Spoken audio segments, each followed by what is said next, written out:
হয়েছে আমরা রাত্রেবেলা দোকানদারি সেরা বটতলা বাজার থেকে এই বান্দির উপর দিয়ে যাইতেছি বাড়িতে।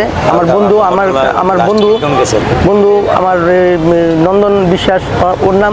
ও আর আমি স্কুটি দেওয়া বাড়ির সামনে বান্দির উপর দিয়ে আমার সিঁড়ির আড্ডাত স্কুটিটা দাঁড়া করেছে। দাঁড়া করে আমরা দুজনে কথা বলতেছি আর কি, ব্যবসা বাণিজ্য এমন যেমন আলাপ সালাপ করতেছি। তারপর এমন সময় তারা তিন চারজন আইসে আইসিল তোরা যেন নেশা বাজার। আমাকে কী করছে নেশা বাজার, তোরা তো চিনি ঠিক করে আর আমার বাড়ি আনো, আমার বাড়ির ঘর জানো, আমরা যেন নেশা বেশি মুখের এবার কোন পর লগে লগে মাছ ধরে আমি কিতাও তো মাছ ধরে আমি আর কেটে মুছে এবার আমার আমার ডেক্কা মারার পর আমার এদিকে ব্যথা, এদিকে মাথার চুট পাইছি, পিছন দিক দিয়ে 2-3খানে চুট পাইছি, হাতের ভিতরে চুট পাইছি। তারপর জীবিতে নিয়ে এলো আমার ছোটো ভাই নিয়ে স্ক্যান ট্যান করে তারপরে আসলাম কালকে 4টা নাগাদ রাত্রে। প্রায় এমন করে, তাই এমন কোনো লোককে মানে সরল সুদা পাইলে ব্ল্যাকমেল করে তারা, কুট্টা বেঁচে করে তারা আক্রমণ করেছিল বাড়ির টাকা দোকানে মানুষের ফ্যামিলির ফোন করে সে আইনে তারা টাকা অনেক ঘটনা করে বাড়ার ভিতরে আয়া বাচ্চা পোলাবান যদি কোনো দিন যদি বাড়ির সামনে যদি সিগারেট খেলে যদি তারা ডাক দেওয়া হয় লগে লগে তারা পোলাবান সব গ্রুপ নিয়ে আয়া সেরা বাড়ার ভিতরে হুলুম সালুম করে সে তারা চলে যায়। কালকে কতজন? তারা 3-4জনের মতন আছে। আপনি আমি বটতলা বাজার থেকে।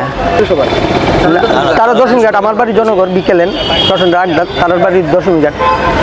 আমরা ওই তো বিশ্বাস চাই একটা দুজনের নামে, দুজনের চিনি, দুজনের চেনা হয়েছে, তার নামে করা হয়েছে আর কি।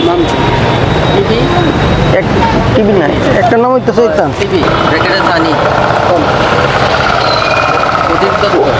অদিত দত্ত, ব্র্যাকেট হয়েছে ওর নাম সানি, সবাই চিনে। আরেকটা হয়েছে রাজেশ দাস, এর নাম ব্র্যাকেটের টিভি। আমরা পশ্চিম থানাতে আইছি এফআইআর দিতে। হ্যাঁ, তারা কইছে দেখবো এটা না না আমরা জিবি টিভির দৌড়াদৌড়ি করে সেটা ব্যথা তো ঘুমাই আসছিলাম না দুপুরবেলা থেকে এরপরে সকালবেলা আমরা সবাই জরুরত করেছিল, সবাই কথাবার্তা কয়ে সেটা জানি এটা কিতা করণ যাবো। এমন সময় আমরা ভাবছি যে বিকালবেলা সবাই পাড়ার সবাই মিলে কথাবার্তা কইয়া একটা এফআইআর দেবো। এর মধ্যে শুনতেছি যে তার ওই বলে উল্টা এফআইআর দিব, তারা উল্টা এফআইআর দিয়ে তারা একটা ক্যাসার লাগাইতো, তার কাজ হয়ে এইটা। এর লেগে আমরা আইসি ওখানে আইসির একটা এফআইআর জমা দিয়ে গেছি। নাম সঞ্জীব দেবনাথ, ব্যবসা।